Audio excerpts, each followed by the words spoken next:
Welcome to Just a Bit Outside, the baseball movie podcast brought to you by Bucko Banter. Today, we review The Rookie, a movie which details how a man's midlife crisis actually works out in his favor. Rockin' one-on-one, shit, she compliment my taste. Whiskey in my lemonade, cause I like the way it tastes. Best seats at the Pirates game, they let me run the base. Yeah, my time is like my money, cause I can't afford to waste. Wifey is a lawyer, take my date to my dates. Order steak by the plate, send in case after case. Run my race at my pace, clear the grass of the snakes. Mr. Christopher Miller, what's going on, brother? I'm just ready for another episode of Jabo to jumpstart my week. I really enjoyed this one. We were kind of hashing it out back and forth as to what movie we were going to do next. And you gave me a couple options and you said, a comfort movie, a feel good movie, The Rookie. And I saw this in theaters when it came out. I was just a lad and I remembered it here and there. But it did not disappoint. It is an inspirational film. Yeah, it is. And I'll preface it with this. I was going to wait until I gave my ratings to talk about this, but I saw a review of it and it said, this is an adult film that kids can enjoy as opposed to a kids film that adults have to suffer through. And I think that's we just covered a couple of those. Yeah, well, without a doubt. So this is a March 29th, 2002 release date here, directed by John Lee Hancock, who has a pretty interesting and diverse filmography. He's kind of all over the place. Pretty unique dude, starring Dennis Quaid, Rachel Griffiths, Brian Cox, who since this movie has just absolutely blown up, and Angus T. Jones, who of Two and a Half Men fame. I was gonna say he goes on to bigger and better things as the kid from Two and a Half Men. Looked him up. Not the most fun Wikipedia read. Just leave it there. No. Not bad stuff. But... anytime there's a child actor, you could just be sure that there's going to be something in it that makes you feel so bad. He went so bad. He went down some weird religious zealousy. He's off that and wants to get back into acting now. So yeah, there we go. Good for him, man. Good for him. So we open up here based on a true story, which this is based on a true story, which I had totally forgotten. And I didn't look up the true story until after the movie was over. I wanted to see how much of this was like actually faithful to real life. And it's a shocking amount.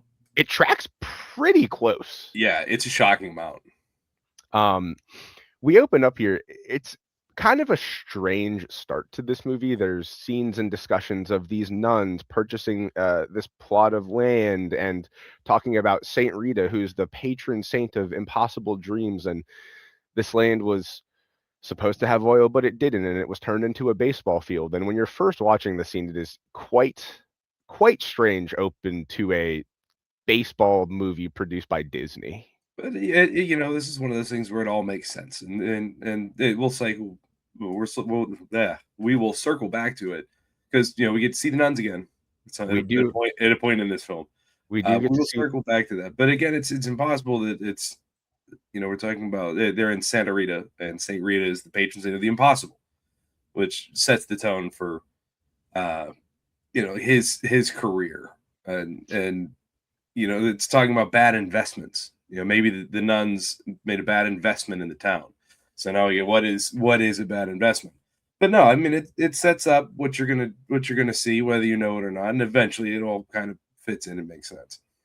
We do get a payoff there at two other points in the movie, two pretty nice payoffs there.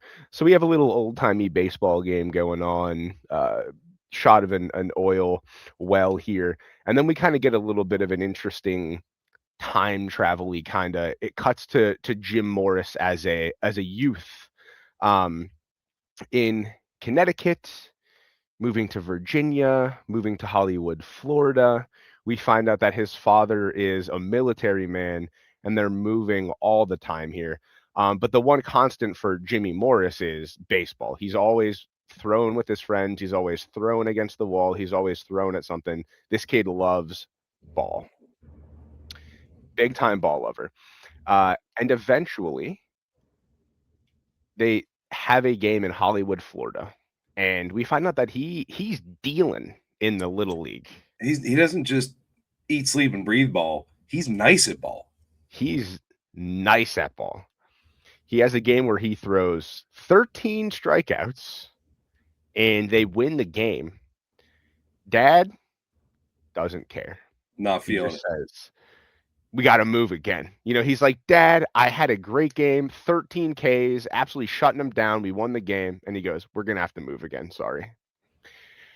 So they move to Big Lake, Texas, and they leave his glove in Florida. There's a little bit of friction here. Lost in the move whenever Navy Dad has to move to the middle of Texas, the furthest possible point from the Gulf of Mexico or the Pacific Ocean. And they leave his glove, and the dad says, there's more to life than baseball, kind of just crushing the hopes and dreams of little Jimmy Morris and his baseball career. We see him exploring the town. It is looking real dead. Real dead. And one of the things that they do say on the way in, though, is they're driving in and they see these oil wells, these oil rigs, and they're pumping. And Jimmy says to his dad, what are those things? He goes, well, those are for the oil. If they're moving, times are good. And those babies were pumping when Jimmy first moves to Big Lake, Texas. We see Jimmy go and visit the general store to try to look for some baseball stuff. We meet the general store owner, who will be a character in this movie, Henry. And we just get to meet this little group of old guys that hangs out, and the group of old guys that hangs out rule. All those guys, awesome. They are all cool. They all play their own little interesting special part in the movie, and they're usually seen playing dominoes, hanging out in the second floor of the general store, just being old heads, balling out, just being cool guys. It's the owner of the general store, the barber, and the guy that owns the diner, and like those are the movers and shakers in this town. Like that's how it sets you up for like this little Texas town. Like those are the three most important people that live there. It's the proverbial Cerberus of Big Lake, Texas. The three big dogs right there. You can tell, like that's as good as it gets there. That's it. Those are the kings. We also find out that, and this is interesting to me. I looked this up, and this was true in real life, but they're like, oh, baseball in Texas? Absolutely not. Like football, but there's no baseball here, which seems crazy to me. Yeah, it does until you look back like through the crucible of time here. Like we have a better there's more of it now, but no, like in the 70s and 80s, it was all football. It was all football. And looking this up, and we'll get more into how historically accurate this is, Jim Morris did not have a high school baseball team. He played high school football, and he eventually actually went to college to play football as well. Like his baseball career did not really take off until he went to junior college, which he does mention in the movie, which is very interesting. So the baseball dreams are kind of squashed at that point. We don't actually see him play baseball anymore as a youth. We get a nice transition shot here as well, where it cuts back to that same main street in Big Lake, Texas, where Jimmy first goes to meet the general store owner, Henry. And we do another little time travel thing here, and it cuts over the main street, and it pans over one of the oil rigs. It's not pumping. Not anymore. It's not pumping. So Big Lake, Texas would probably 25 to 30 years later. It's not the booming oil capital that it once was. So we see Jimmy. He is now the coach of the baseball team and the science teacher. And his wife is a guidance counselor at the same high school where he's the coach and the science teacher. And when we meet his wife for the first time, she gives him a playful pinch on the backside. So these two have a sassy relationship together. Yeah, in the workplace. The workplace. I'm no HR expert, but I'm just saying there's a time and a place, There's a time and a place.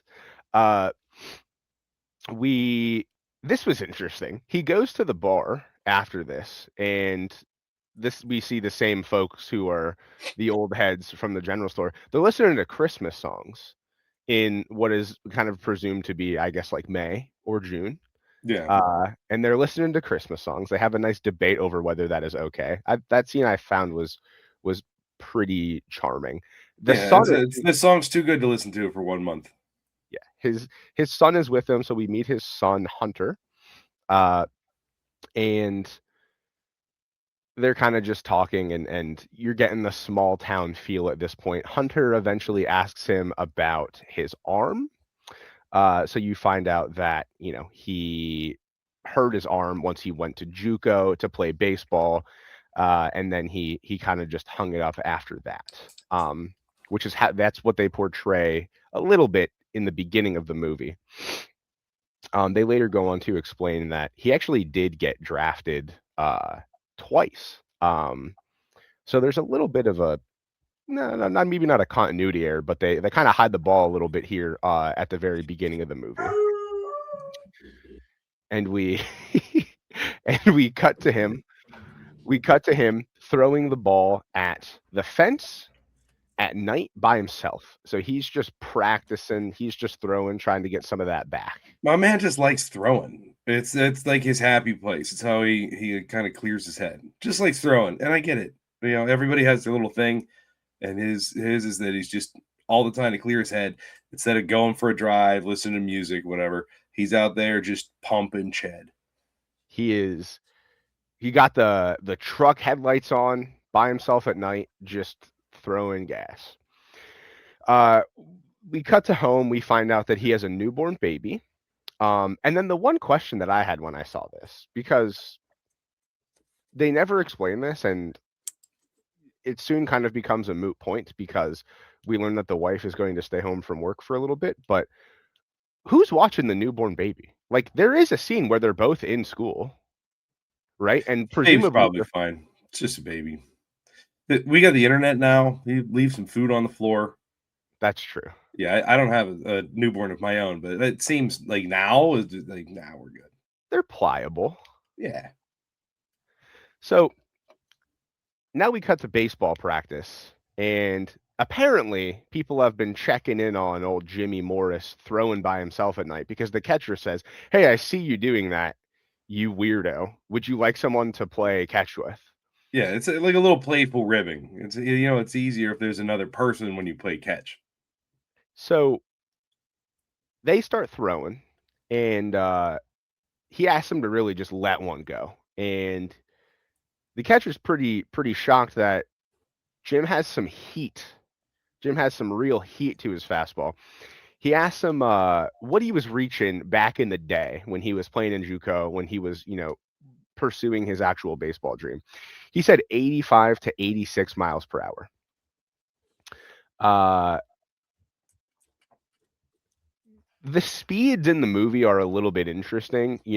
I don't really understand how you can pursue a baseball career if you're a fastball guy. And like the movie clearly paints him as just a guy who has a fastball. Right.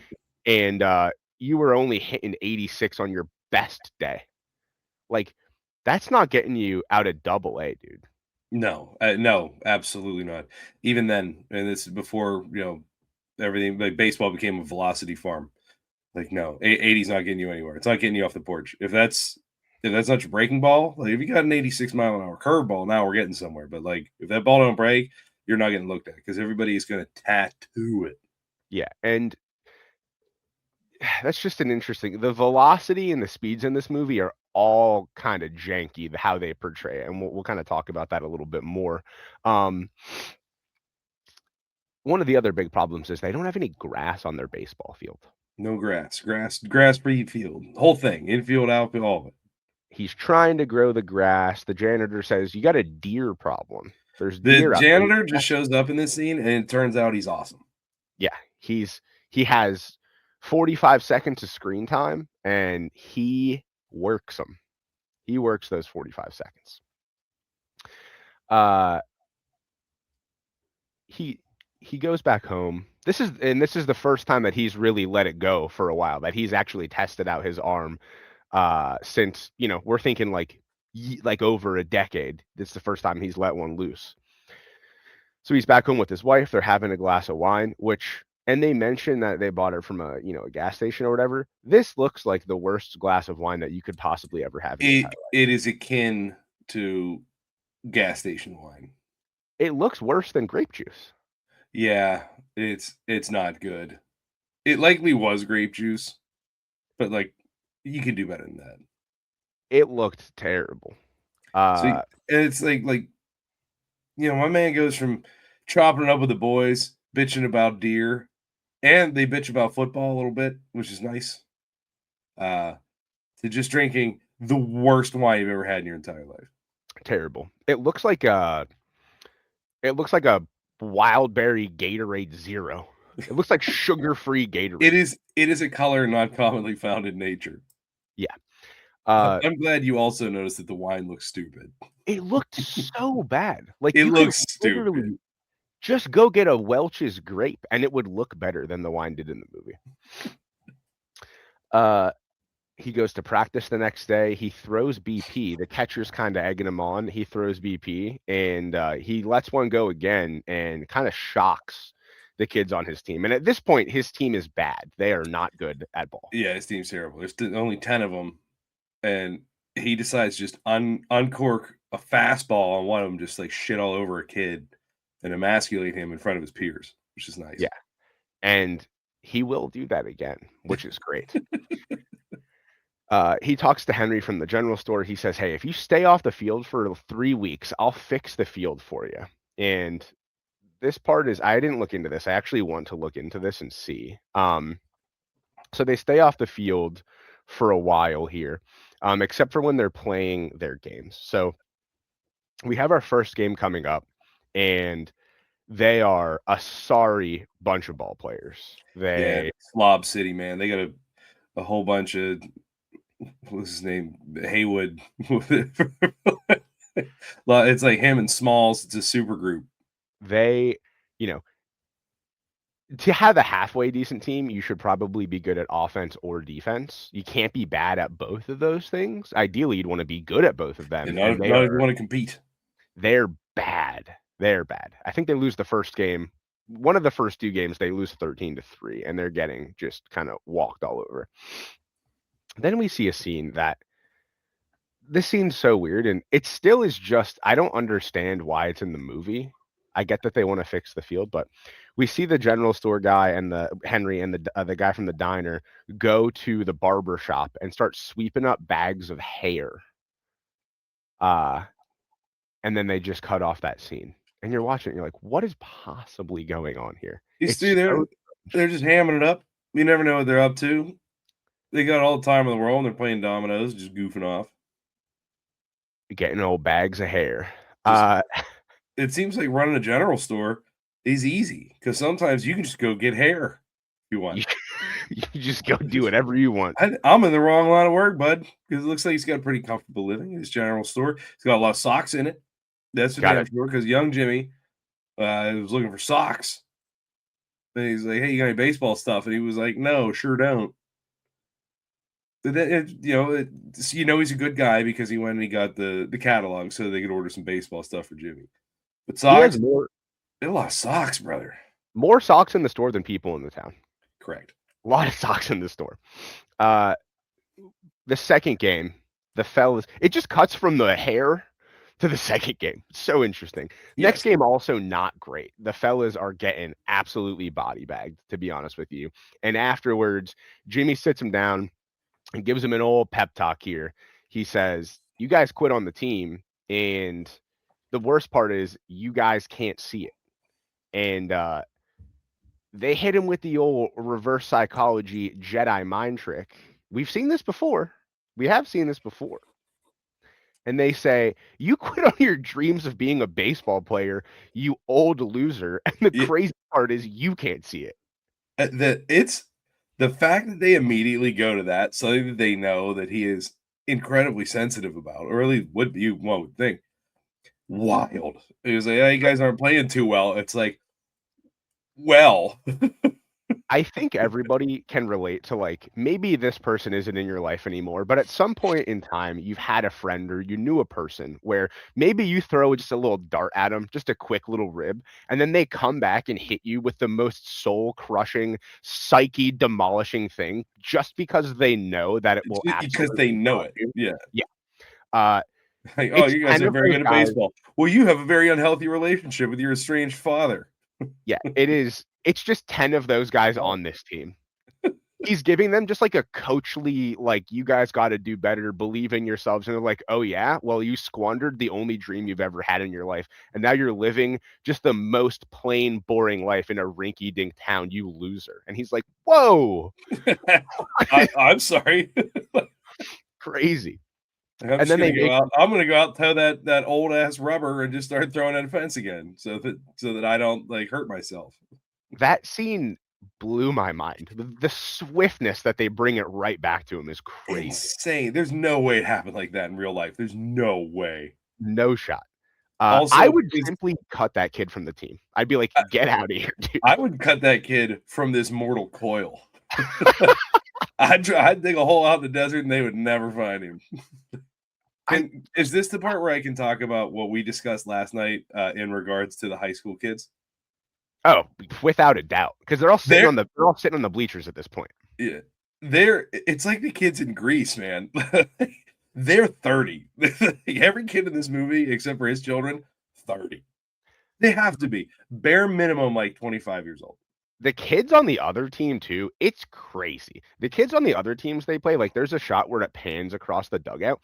All these kids shaved the morning before the shoot, and they had beards already again They by the had the time they shot. stubble. It was you could see it in the West Texas sun. It's crazy. The It's kids are it's like, oh, how old are you? Like, oh, I'm 15 years old. He's just like smoking a cigar. we'll get to this in a little bit, but, like, there's a payoff pitch in the final game where the kids are playing. The guy taking the at bat in that game looks like he's, like, 28 playing real life baseball. Like, he's, like, Yes, actually that is 100% a baseball player of some kind. just yeah. So, they crush their coach's, mind, body, and spirit with this jab, and they say, "But let's make a deal here," right? They say, "If we win districts," which they're 0-2 right now, and they look horrifically bad. They say, "If we win districts, you have to try out for a Major League Baseball team." And he thinking, "Okay, these kids suck. Yeah, Yeah, what's the worst that could happen?" I've seen these kids play baseball and they're just ass. So I will never have to try out for anything ever. So he agrees. He said, "Sure, let's do that." Uh, Yeah. What's the worst that could happen? What is this? Some kind of Disney movie? Some sort of inspirational, feel good, family friendly romp? so No way. I have here, "He's old and throws slow. Kids are delusional," is what I have here. Uh, turns out I was wrong. Turns out that crow, I'm gonna have to eat that bite You're by gonna bite. get your knife and fork ready, cause it turns out my man pumps shed. And we see him there's 2 nighttime scenes that happen right here. The first is him on the field with Henry from the general store and the other fellas, and they're spreading all this hair around on the field because apparently deer hate human hair, which is the whole point of that scene. Um, none of that needed to happen. It's how you know these are good salt of the earth people.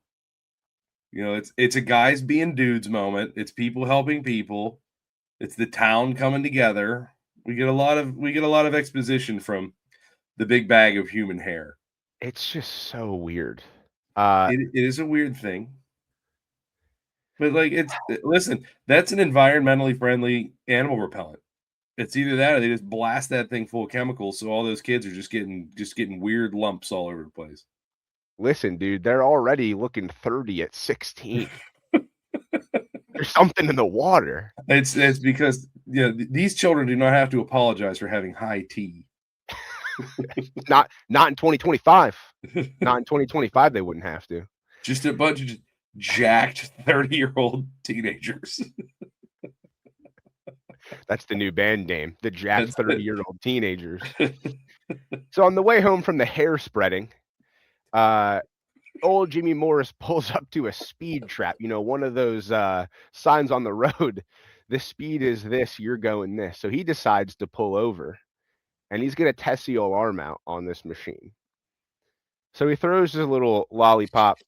It says 42. So he thinks, okay, this thing's working, so let's try it on out.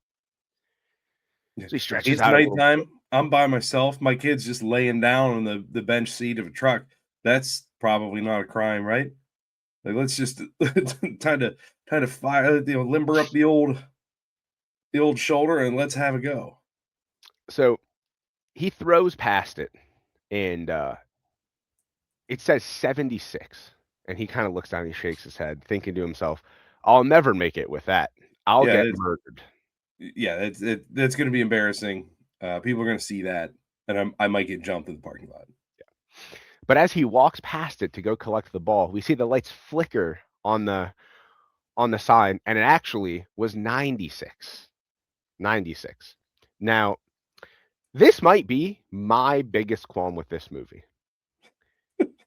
If you were ever paid to play baseball, which he was at this point in time, we learn later that he, did get drafted. He played baseball professionally, not in the pros, but you're telling me that you want to be a professional pitcher in the MLB, and you cannot tell the difference between a 76 mile an hour fastball and a And a 96 96, mile an hour yeah. fastball? But it could be him. He's never going to be good enough in his own mind. He's dealing with a lot of things internally. His father, that we will talk about the relationship with his father over and over again. Very strained, largely over baseball. Important to Jimmy, not important to Dad at all. But yeah, it's does he probably feels like it's 96, and then he saw 76, and he was like, well, maybe my mean Navy dad was right. And we're about to see how mean and kind of clueless that Navy dad is here right after, because it cuts to the next day, and it is Hunter's birthday, his son. And he first takes him to Grandpa's house, knocks on the door. We find out parents are divorced. Takes him We don't see Mom, and we thought this movie might have thrown us for a loop. For a second, I sure did. I did as well. Because this is a baseball movie. If this is your first episode of Jabba, I want you to go back and listen to how many baseball movies just have usually a dead dad. Because it's right now it's 70% of the episodes we've recorded. Unintentional. This is just like we're picking names out of a hat. Yeah, I swear to God, I didn't pick these. And the dead dad hit rate is insane. Insane. But not in this one. We have a deadbeat dad, kind of, as you had said yesterday. Yeah, dead dad? No. Deadbeat dad, kind of. He was there. We just find out that he's an asshole, and he didn't go to the games. No. He didn't go to the games, which is an asshole move. He didn't go to the games. He doesn't know about baseball so much that when he goes to get Hunter which also, this is kind of weird. It's apparently Hunter's first baseball glove, his first mitt ever that he gets, and it's a first baseman's mitt. And the dad has the grandfather now, right, has no idea what that is. Jim Morris Sr. He has no idea that there's a difference between these things. And first baseman's mitt, and if you're here for movie reasons and not baseball reasons, kind of looks like a bigger, flatter catcher's mitt. And if you've ever seen one, like at a store, if you've ever been to a sporting goods store, there might be one model of that, and then 40 other baseball gloves, pitcher's gloves, infielders gloves, outfielders gloves. They look different, and nobody's gonna be like, "Well, that's that one there that kind of looks like a frisbee. That's the one that everybody plays with, right? Yeah, I'll get that one." So strange. Like, I didn't even think about that part. It's like, oh, there's 40 gloves that all look the same that are all definitely for baseball, and then there's one of these other ones that is clearly a super specialty thing. Let me get that one. Yeah, that's you don't even see a first baseman's glove on a first baseman anymore. It's so strange. Yeah, weird. So that happens. You're like, this guy's an idiot. you find out the parents are divorced because shortly after that, we go to mom's house where we have the actual birthday party for Hunter at this point. I also thought we might have had dead mom, but my mom goes, Yeah, I thought we were talking dead mom. I watched the movie with my parents, and my mom goes, they're divorced. So she was very quick to correct the Mom record. nailed it. She correct. That's a great call. Because I thought we were angling towards dead mom. My mom watched this with me yesterday, and she was just reminiscing on when we went to go see this in the theater when I was 8 years old. And it's like, I remember it like it was yesterday. Don't you remember this part in the movie? Not even close. Absolutely I was not. 8. I'm not remembering the parts about strained, interpersonal marriages and no. I'm worried about him pumping Ched.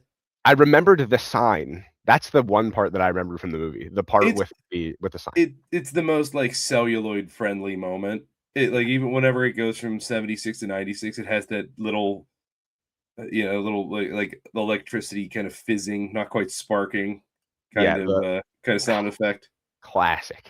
Yeah, Classic. just so you know. Um, now we're practicing in a quarry because we're trying to get the field right. Some sort of quarry, some sort of dumping ground for rocks and gravel and whatnot. Yeah, it would be like in Western Pennsylvania playing on the slag pits that are everywhere. Yeah. That is, And like there's tell you just what, dudes like standing up on like the bony dump and it's hilarious. I Like the I outfielders are in position, but they're just like on a pile of it's just a bony, basically. You would assume if it's an oil town. I had many a baseball practice in a place just like that. In a place just like that. Um,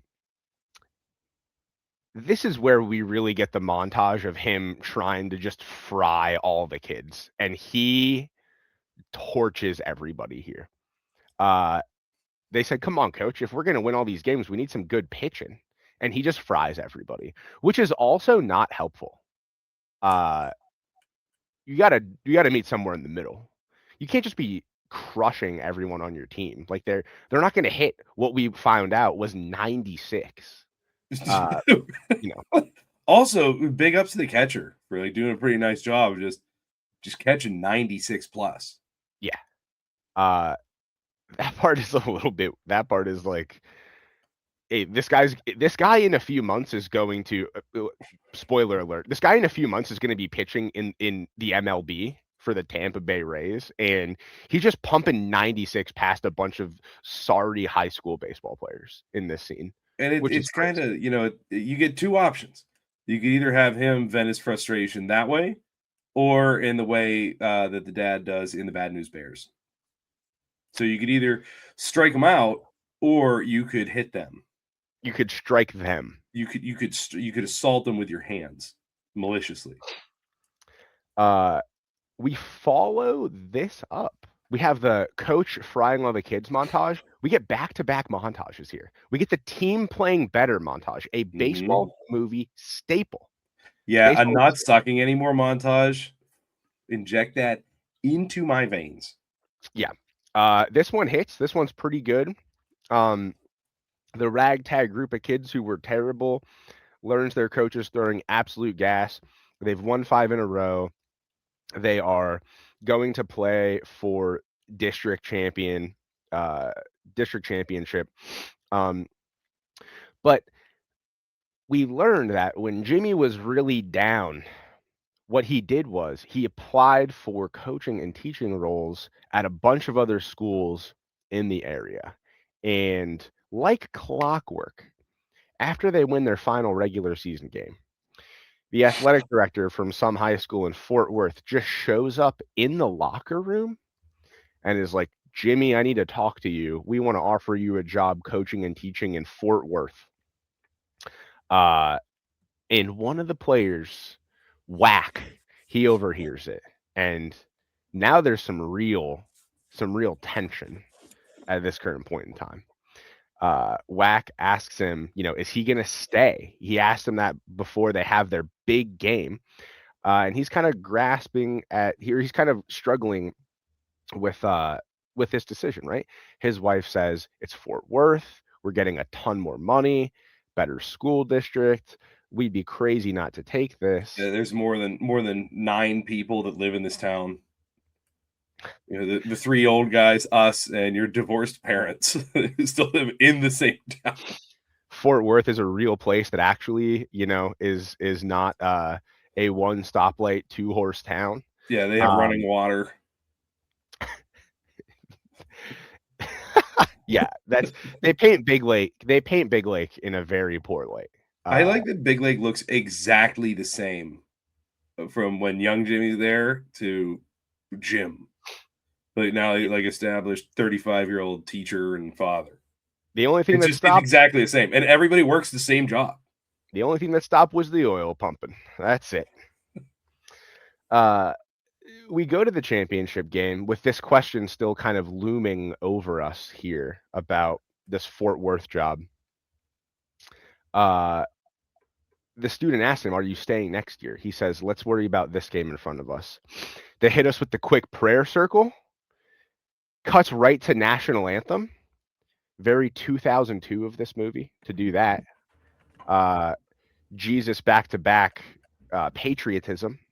That's a huge one. The anthem. Specifically West Texas. Texas. The anthem in this movie is so bad. It is awful. Is it supposed to be, or is it supposed to sound bad, or is it supposed to sound like, flyover state, kind of like meat, potatoes, salt of the earth kind of stuff?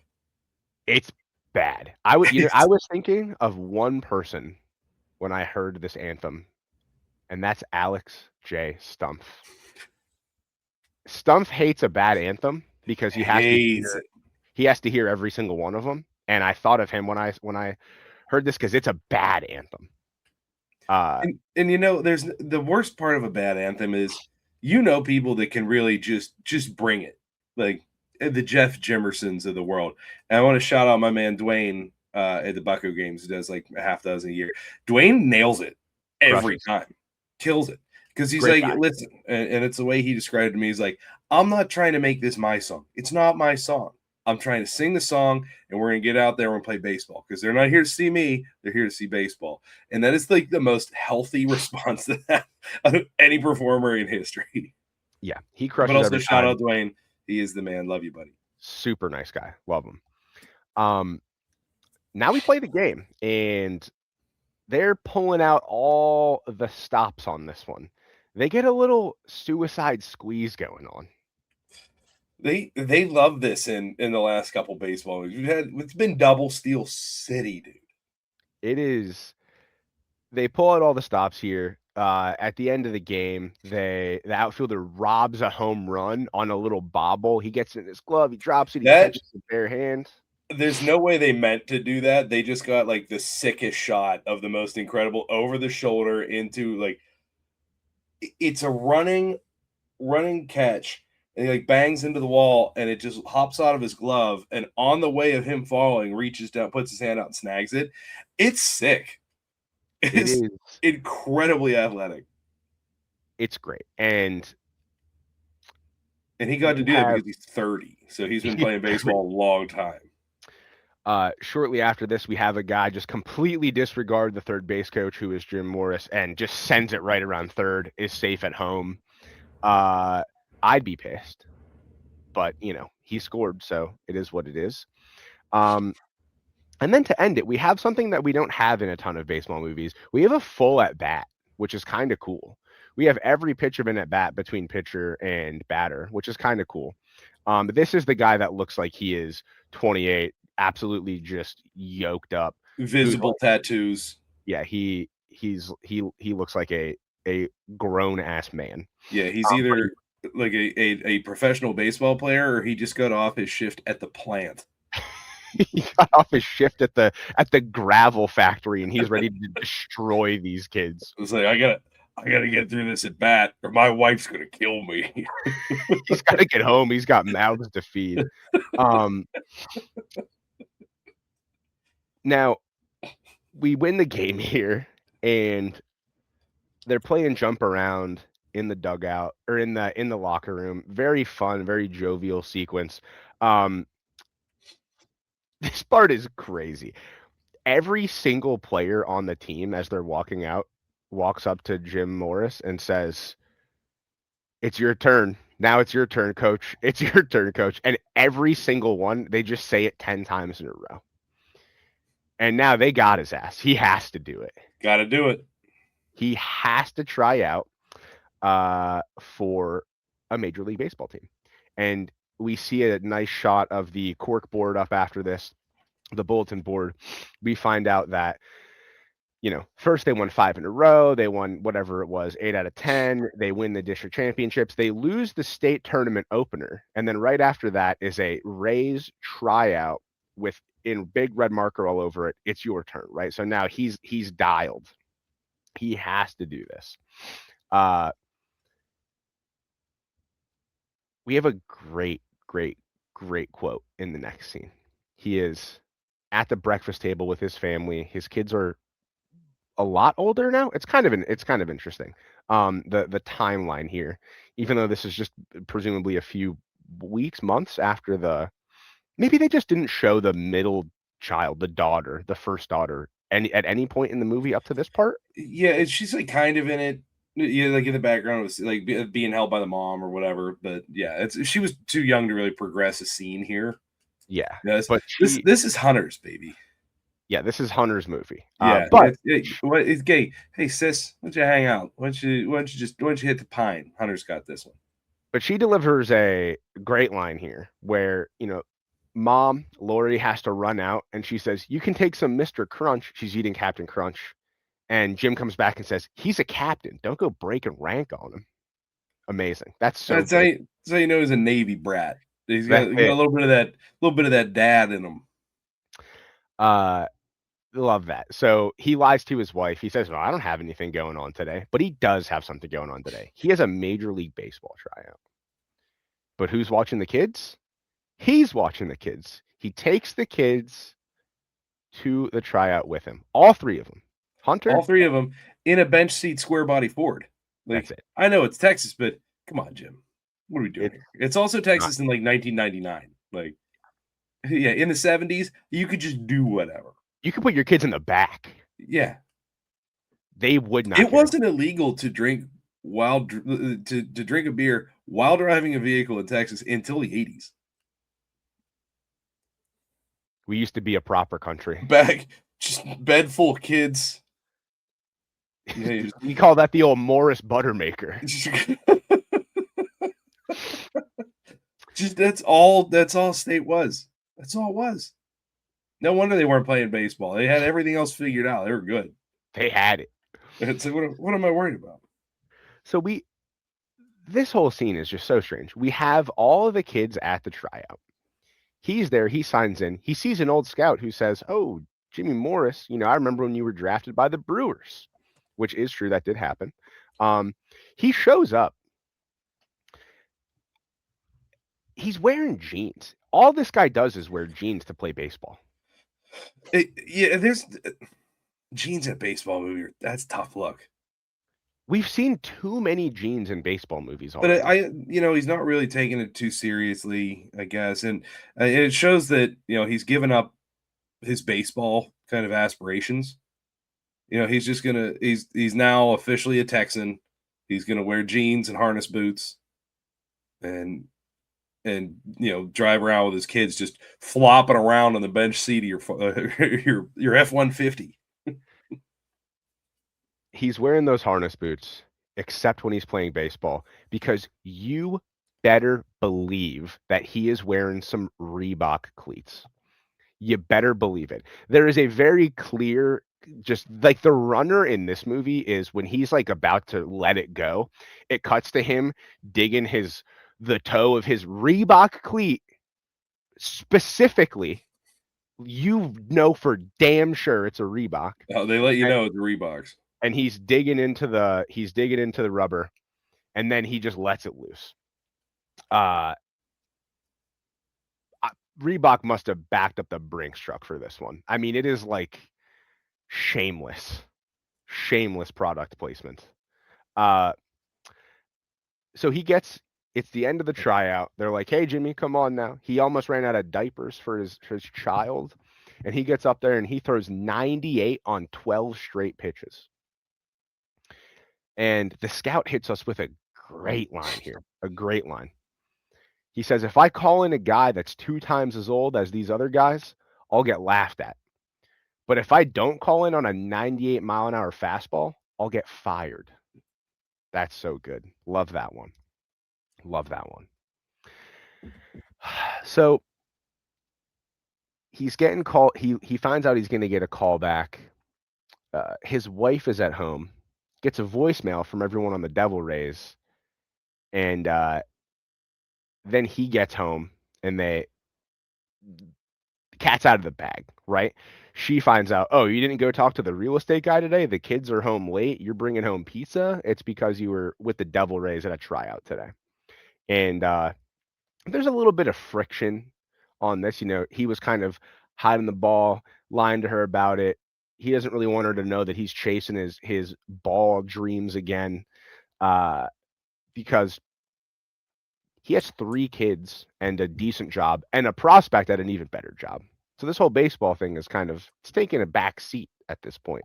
But maybe not anymore.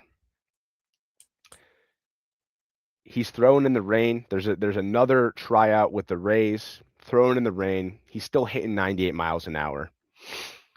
And he goes to his dad for advice here.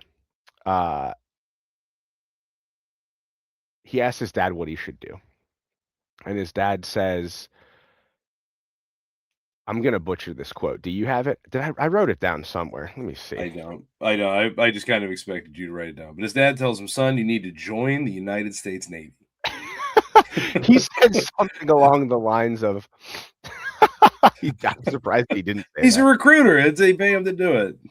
He says something along the lines of, you can think about all the things that you should do until it's time to start thinking about the things that you were meant to do. And one, this is not clear. It's not clear what he actually means by this, right? Like, you could very easily interpret that quote as like, you were meant to play baseball. He doesn't.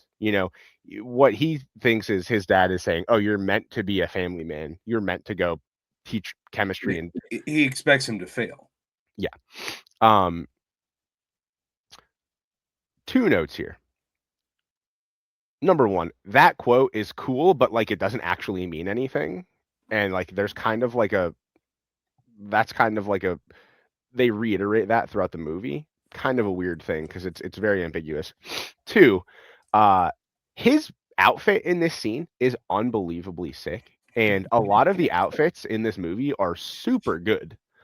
He has this cool like canvas jacket with a corduroy collar on. It's so sick. And a lot of the clothing in this movie looks like very lived in, very Texas. That part of the movie they knocked it out of the park. Yeah. They crushed it.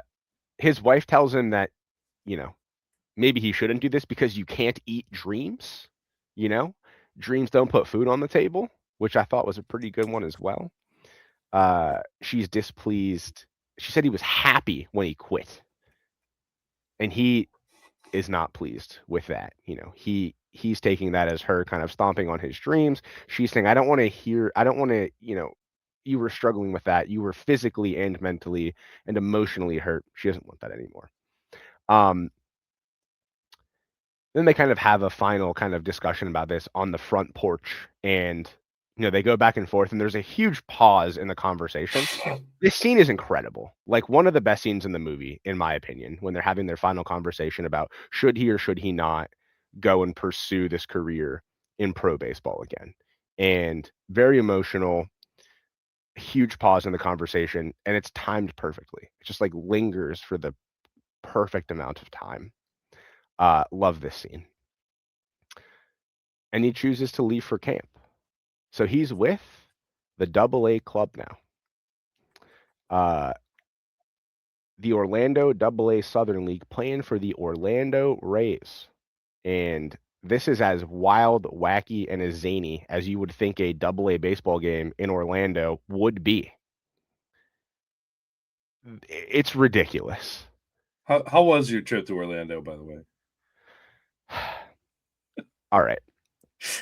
I'll say this because I'm a very I out I I'm I think I outspoken. know what you're gonna say, and I think what you're gonna say is not a hot take. Without a doubt, and this is science-based and empirically proven again and again, Orlando is the worst city in the United States of America. It's so bad, man. It's so bad. It's the worst thing ever. It is It's like every bad part of all the other cities, just throw it into one, and then sprinkle corporate greed all over it, and then that is what Orlando is. the reason why Disneyland or Disney World, I guess, in Orlando is like $1,000 a day is because it is the only refuge from the outside world. And the outside world is Orlando, and it's awful. It Is it is still packed full of dead malls? Because there's just like dead malls everywhere. it is dead malls, it is strip malls. I mean, if you go back on, and I don't even, I rarely tweet. You have to go back years to find this probably. One of my best tweets and my favorite one ever is just all of America is just strip malls, which it is, and Orlando is like it's just that to a T. It is insane. Yeah, yeah. Orlando's the worst. I mean, bottom 3 city, it's not even close, and the only one that maybe gives it a run for its money, and this might be an unpopular Here it opinion, comes.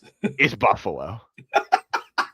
Dude, Buffalo, imagine you're from Toronto and you're taking a nice trip to the United States Let's and you go. cross Let's the go see border how things are going across the border.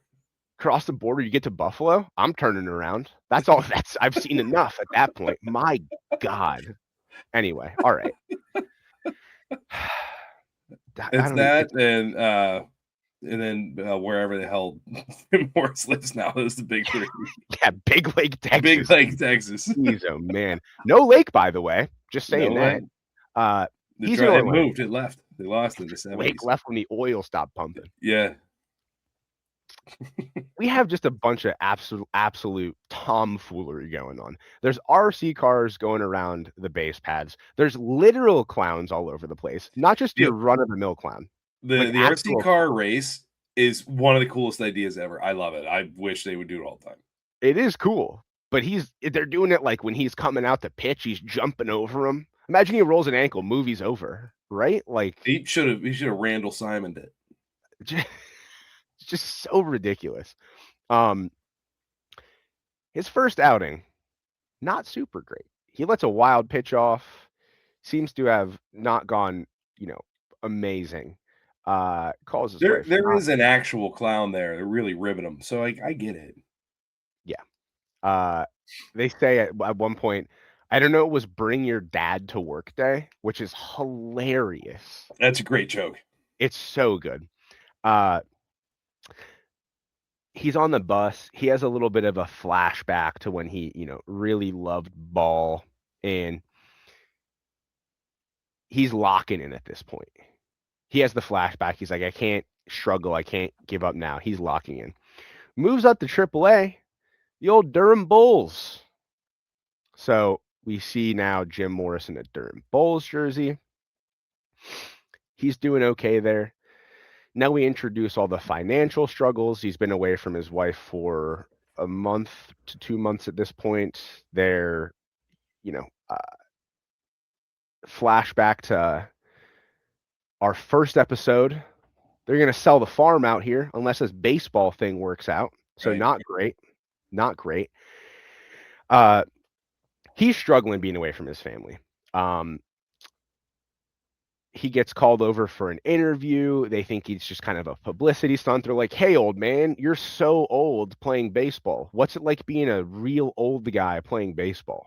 That's got to be so just taxing on your psyche, man. Whenever it's and the thing is, like, he's playing really good ball, but that's not the story. The story is that he's 35.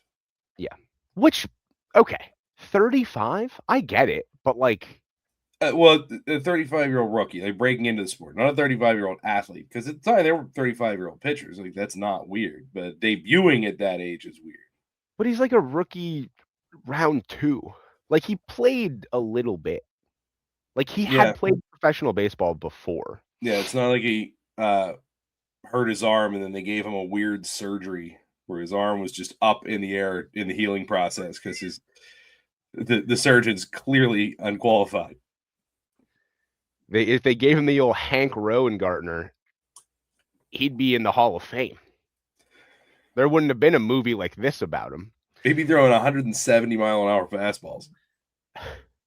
So there's a scene here where they're on a road trip. They get off the bus now, him and the rest of the team. Every single person is just wearing so much denim. It's ridiculous. It's just Wranglers as far as the eye can see. It is crazy. He goes out to eat with the fellas at this point because they see him kind of struggling being away from his wife. And he's with this guy, Brooks, who's like the other kind of up and coming. He's like a rookie of the age of an actual rookie. And a real guy, not some old dude. And he and Morris kind of bond over the fact that they're both rookies, and two, that they're the two most likely guys to get called up. So they go out to eat with the fellas. They learn that the other guys on the team are making fun of him. They learn that they're telling him that he's just a publicity stunt, yada, yada, yada. They have started calling him Old Man River. So that they call him Riv, which this is going to be a super deep cut that nobody knows except for you and I, and like that's 3 or 4 literally the people. only 2 people that appreciate it, and there are other people that we know that were there and don't appreciate it. Earlier this year, in the baseball season for the Pittsburgh Pirates, Bucko Banter interviewed a guy and said, "What's your favorite summertime activity?" And he said, "I don't know, maybe going boating on down a riv." And it's the greatest thing that I've ever heard in my entire life. It's so effortlessly funny. And I don't know, you get on a boat, go down a riv.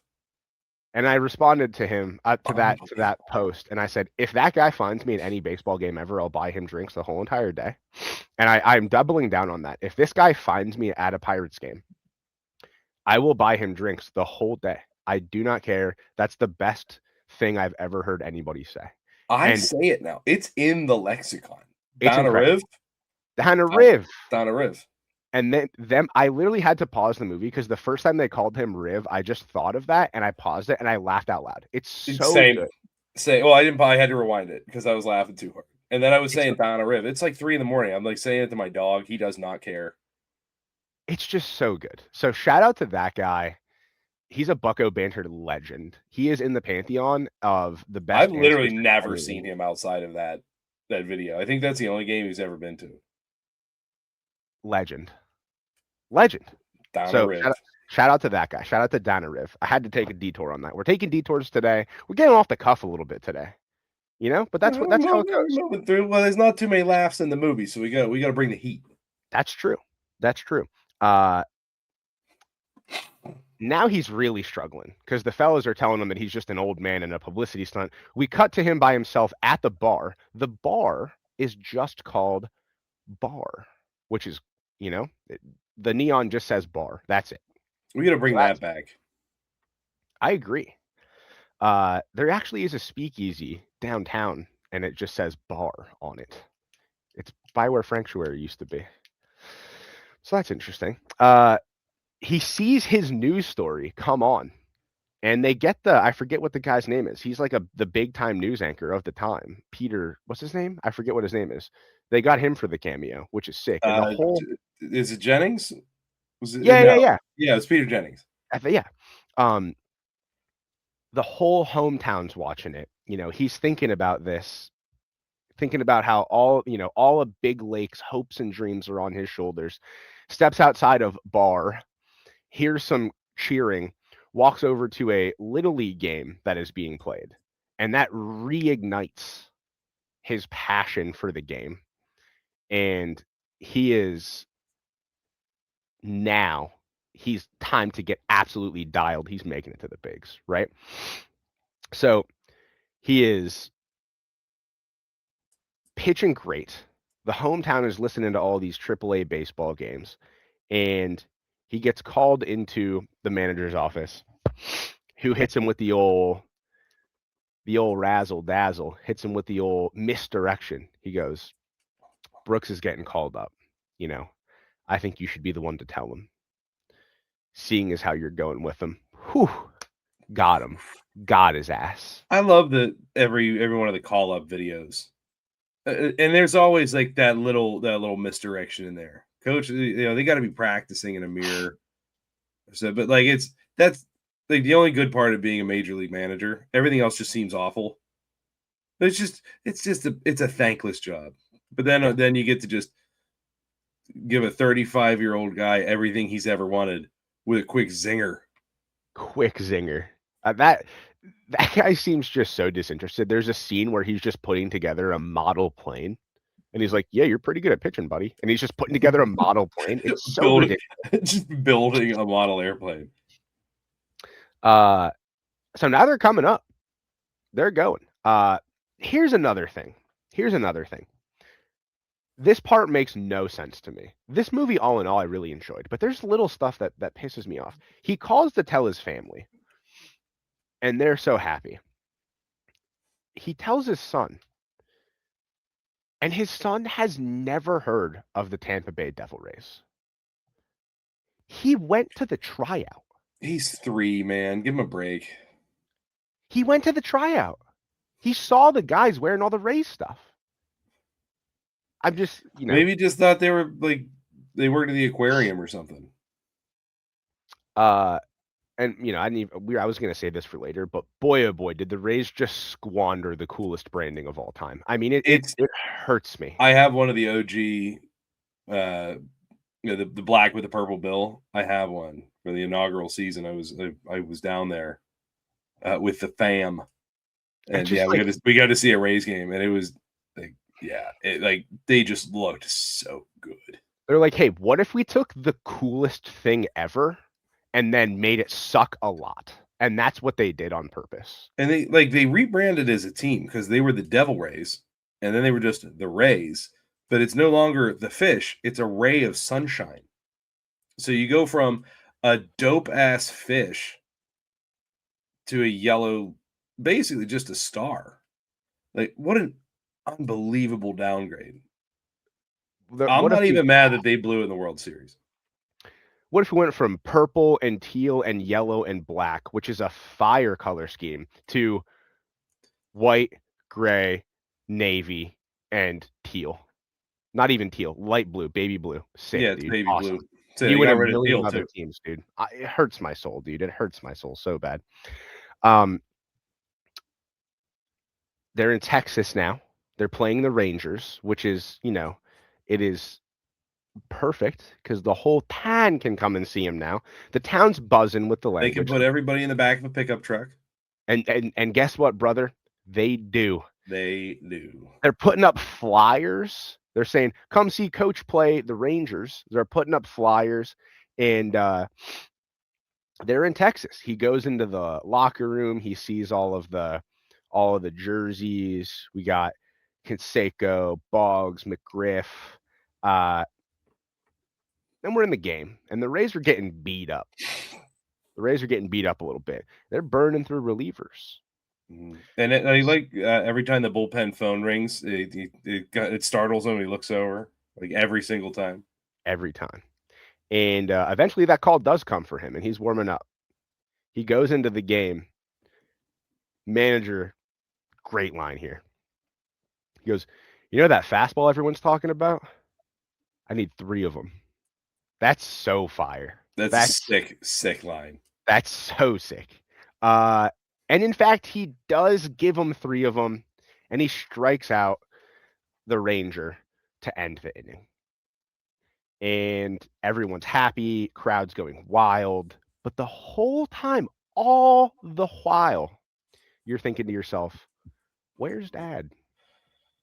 Where's Dad during all this? You see his wife and kids. You see all the townspeople. You see the whole baseball team. All 10 of those 30-year-old guys are having a couple beers. Where is Dad? Post-game presser, they're asking him questions. You're old. How does it feel? I'm old. And then it's just that every time. And it's like, I feel bad for him. Because also He's 35. It's not old. It's not. No, it's then he It peers. is the bare minimum age to run for president, and you have to be so old to be the president. Like it's the law now. If you're under Oh, 40, they shoot you with a gun. dude, brother, he's 50 years away from being president. Yeah, like buddy, you aren't even halfway there. Keep You going. can't be president if you don't have dementia now. You're not allowed.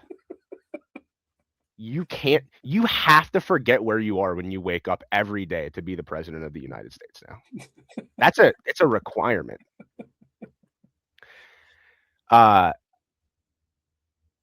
His dad's waiting for him. He peers through the crowd. Listen, man. Listen. If my dad is like the president's pretty old, that's crazy town, dude. I was like waking up and know where you are because like sometimes these things get away from me. It's I was like, I got a shot at this thing. I can be the Jim Morris of this now. Chris, in 40 years, you're gonna be the best president. When you run and you're like half of this great nation. Dude, Pampers is gonna give you Depends is gonna give you bankroll to run for president, dude. Yeah, it'll be like my Jiffy Lube. Just rocking my Jiffy Lube cap. Like Jim Morris for literally no reason whatsoever. None. So he's old. He peers through the crowd. He sees his dad waiting in, what this area is so weird. Is this a parking lot? I think it's a parking structure. There's a parking lot that is completely empty that is just attached to the locker room. Yeah, apparently. It's like everybody's leaving, but there's no cars in the lot. It's pitch black. There's no cars in it, and his dad is just standing there. And he walks up. They have their kind of heart-to-heart moment where he says, I didn't think you would come. The dad is, wistful, teary-eyed. He says, I guess I let too many of these things get away. And then he gives his dad the game ball. Very heartfelt moment, I guess. Maybe I'm raining on parades here. This part didn't really get me that much. I don't know. The dad's just kind of an asshole the whole movie. And like this doesn't make up for it. This doesn't make up for it, but it's like but it did to Jim. Like he's tearfully doing this, and like his dad finally understood his passion, and like it could be the beginning of healing this relationship. So no, like this part always gets me. What about like a call him beforehand, like a good luck, son? Like I don't know, man. Also, what if his dad did all that stuff and he was watching this movie just like punching air? He just walks out. Even before this part, he was like, I'm out. I'm done. Kicks the door of the theater open. We don't know what his dad was like in real life, but just got on his boat and sailed away. I mean, I'm sure real Jim Morris was consulted for this, so I'm sure he was like, you got to make my dad a huge dickhead, which is crazy. I want you to find the most British actor that we have go right now and just give him what he thinks an American guy sounds like accent. Shout out Brian Cox, though, man. I don't know. Oh, he's the man. He's the GOAT. The GOAT. His wife walks up to him shortly after. He sees her for the first time. It gets a little I mean, he pins her up against the wall. Yeah, it's a little hot and heavy. She said, I don't get a baseball now. And he plants one on her. They're tongue wrestling, brother. Yeah, and he said, that's all I got left. Oh, hey, easy there, Jimmy. Hands where I can see him, big fella. You're still on company property. Probably. We have no idea where you actually are. It's like the most. I think it's a parking structure because but there's no cars in it, and they walk up a ramp, which looks to be big enough to accommodate an automobile. And like the family's just there. It's so strange. It's a liminal space. It's very odd. They are back in Big Lake after this. It pans across the school trophy case. where it has, his jersey hanging up with the hat and the picture of him and his team winning districts. And then it cuts back again to the nuns, the rose petals, which we forgot to mention earlier. A priest told them to bless the field with rose petals. It cuts back to the nuns, the rose petals. Yeah, he prayed to Santa Rita. And again, just a weird ending, I think. It's a little bit more closure than like all the It's other a ones. lot more closure. And again, it does go full circle into what we talked about before. It's the patron saint of the impossible, Saint Rita. And ultimately, like, everybody was harping on the nuns, especially Padre, about their bad investment, which turned out to be a good investment because it did have oil. And because they prayed for the impossible. It took a long time, or a little longer than they wanted to, but it worked out in the end. Because and it was faith that carried them. And their faith was in Saint Rita and Catholicism and all that. And Jimmy's faith was in baseball, and probably also Catholicism. He is from Texas. So at the end of the day, the moral of this whole story is it's never a bad investment to put your faith in the Lord. Hallelujah. Hallelujah. Now for a word. It's like crypto, but for Jesus. We are launching Jesus coin in a few weeks, so keep an eye out for that. I guarantee that exists. I can just guarantee it. I'm gonna Robin Hood right now, start trading Jesus coins. It for sure exists. All right. Before we get any more off track, let's actually get a word from our sponsor. And I did a little market research on this one just to make sure that I stayed true to the branding here. Okay. Today's episode is brought to you by Reebok. Now, Reebok's tagline for years was, I am what I am. So, Reebok, I am what I am, if what I am is consistently in third place behind Nike and Adidas. You don't know how to move up in the world? Throw all your money at a Disney movie for shameless product placement and still fall short of Nike and Adidas. Reebok, I am what I am. There it is. Well, I don't think we're gonna get some Reeboks in the mail anymore. I like Reebok. I will say they had their day. All the AI shoes, fire, right? Say the AI shoes are really good. I like the zigzags. Yes, Sean Kemp. Yeah, so those were great. AI had heaters. Sean Kemp, those were unreal. Frank Thomas had a trainer that is out of this world. The black were those Reeboks? Those were. Oh, and I didn't know. Those are 6 shoes. And Shaq early on, Shaq had the Shaqnosis, which is also just unbelievable. So Reebok back in the day, this is all in jest. Reebok, if you want to send us a little something. But Reebok did have some heaters. We'll help you out. We're tastemakers now. That's it. Influencers, if I may. Cleat somewhere. But I will say, the product placement in this is shameless. It is shameless. How did I lose an entire shoe? That happens in the movie. One of the kids forgets one of his cleats. That does happen in the movie. So let's talk a little bit about, let's talk about a little trivia. Let's talk a little bit about no noms for this one. It was nominated for some American Film Institute 100 cheers and 100 BAFTA was nominated for it. Won an ESPY. There you go. It kind of counts. I will say this, right? Like, this movie is predictable, but I did enjoy it. It did tug at the heartstrings a lot. I shed multiple tears throughout the movie.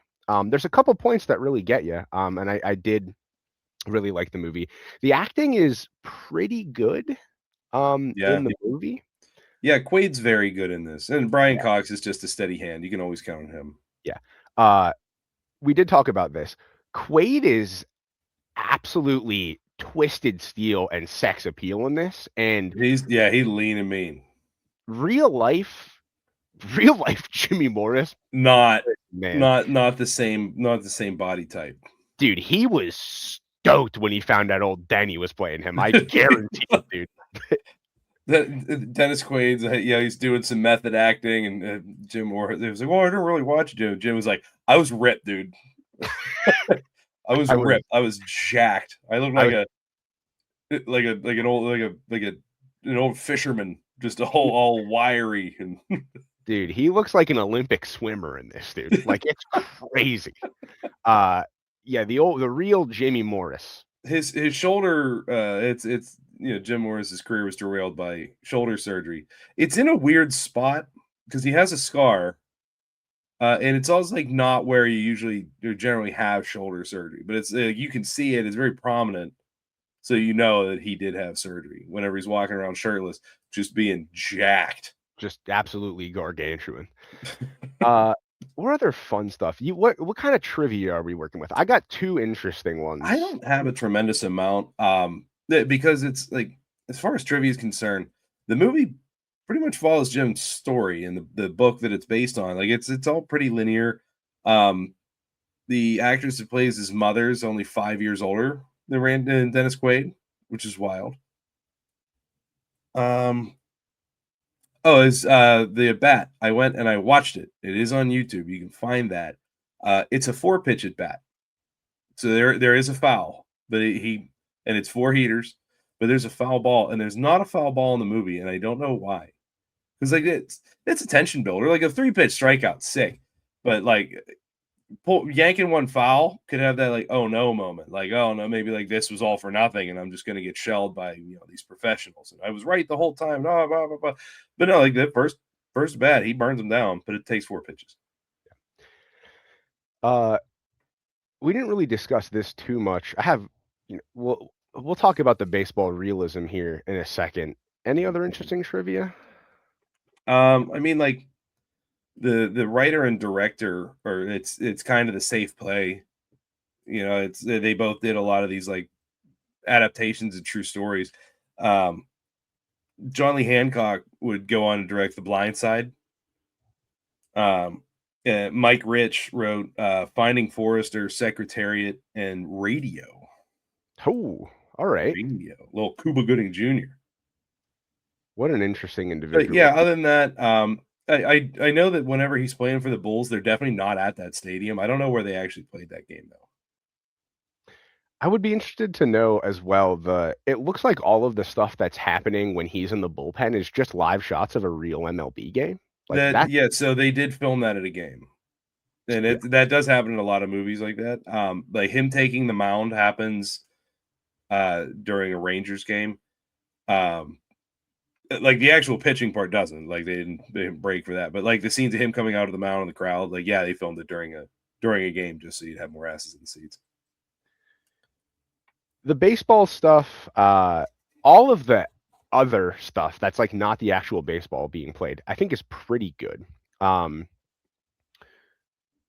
They have the Orlando Rays, which at the time was the real AA affiliate. Here's a little piece of trivia. Now they're the Montgomery Biscuits, which is one of the best MILB teams and logos that there is. Just amazing. I have a fun fact for you. Not only do I really respect the Montgomery Biscuits and like the Macon Bacon, I know the guy that designed their logos. Amazing. Their logo is incredible. Yeah. Shout out to that guy. His name's Tony. He did a lot of branding for a bar that I used to work in. But no, Tony's the man. He's a big minor league baseball stuff. I'll send you his info. He's dope. Shout out Tony. The other piece of trivia that I have, which is pretty unfortunate and sad. This movie is extremely faithful to the real life story. However, at the end of the Disney movie, and this is surely because it's a Disney movie, everyone's happy. Father and son have rekindled, or not even rekindled, just kindled their relationship. Jim is reunited with his wife. They're all one big happy family. The whole town is there. Everyone's happy. In real life, when this is happening, Jim and his wife Lori are like Rocky and going through the process of a divorce in real life at this point in time.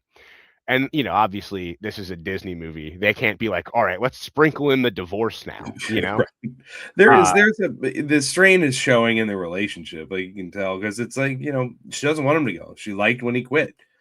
Um, and then all of a sudden, mysteriously, whenever he calls her the one day when he's not gelling with the team, and he's like, "I think I'm going to come home." She's like, "You need to stick this out for another month or whatever the period of time is." He's like, "You signed up for this, like you got to see it to the end." And then this is the next day, like, gets the call up. But it's like, I hate baseball. My life sucked when you played it. It's better when you didn't. He's like, "Well, I'm going to stop playing baseball." She's like, "The hell you are, buddy. Like, go this is lace them up. right after Strap on your jock and get out there." that immediately follows her saying, he says, "How bad is it?" She said, "They took the bed, but not the nightstand." And he says, "I'm coming home to provide for my family." And she says, "Absolutely not." That part's crazy. Yeah. They're repoing the bed that her child sleeps in. And she's like, "You better stay away from us." If you come back here, that's it, pal. You come back here as a provider. It's wild. Okay. Let's talk about let's get some rankings here. Let's go baseball realism. I think the baseball realism in this movie is, the baseball is pretty unremarkable, right? It's not bad and it's not good either, right? The first half of the movie you can kind of separate into like the kids playing high school ball, which again, as we discussed, is the cheat code. They just need to look like kids playing baseball. So it's fine. It's not spectacular. It's kids playing baseball. So you're not Yeah, I gonna think we should use the term young adults. well, yeah, Like that's how true. to They are 30. yeah, it's hard for them to practice too much because they're all just smoking too many cigarettes. Uh yeah, and then the baseball, a lot of the baseball stuff outside of him throwing is just like we had talked about, film of real baseball, and uh him throwing is the only part that is like part of the movie. And his windup is a little stiff. The stuff that they say is 96 is definitely not. Uh, Not even close. you know, He's so stiff. maybe His stride is really short. Like mechanically, it looks okay, but it's weird that he basically just like takes a step off the rubber as opposed to, like the full extension off the rubber, and yeah. it does make it look weird. Makes it look choppy. Uh I'm gonna go again, it's not bad. It's not good either. There's no hidden ball trick. Love Uh that. I got nervous at one point because this was produced by Walt Disney Pictures. yeah. Yeah, love to they put the If suicide. anybody's doing a hidden ball trick, it's the Moss, It's the mass. the Haas of Moss, baby. I'm gonna go a respectable but not great. I'm gonna go a 60 out of 100 bags of hair. Gotta cross that one off. I Yeah, I think that something in the sixes. I will do a 6 out of 10 because like I said, it's not great, it's not bad, it's nothing super special. I'm gonna go with 6 out of 10 old teens. Yeah. Because Jimmy's got himself he's only got 10 of them, but he's got some certified hogs Yeah, on he that team. is. Those guys left the 9 to 5 to practice high school baseball. They say just they couldn't all go to practice that day because there was an explosion down at the rendering plant. Those guys were on work release practicing high school baseball. You want a snake or I could go movie score here? Go ahead, because All right. I gotta hit the drawing board, so you gotta stall for time. Thanks Uh to Harry. Oh man, you got me. this movie was way better than I thought it was going to be. I was like, I'm not going to lie, I thought this was going to be, and it is formulaic, don't get me wrong, but like it's a good one. Like it is. A lot of the other movies that we watched are just like so like like it's to watch the movies, it's like you have to take them for what they are and like put them in that category. Like, oh, for what this is, for what Little Big League is, for what Rookie of the Year is. Like, this is a good movie, right? Like, this is able to stand up to like other actual movies. Like, this isn't a good kids movie. This isn't a good baseball movie. Like, this is a pretty good movie. So I'm gonna go, and I think the acting's pretty good. There's some pretty good quotes. It is a little formulaic. It does seem a little disjointed because the whole first act is like the stuff with the kids, the high school baseball team, and then that's kind of just like completely forgotten until the very end. It feels a little disjointed, but it's still pretty good. I'm gonna go. Give me 725 out of 1,000 model planes. Yeah, what you said is right. It's not a great movie, but it is a good movie.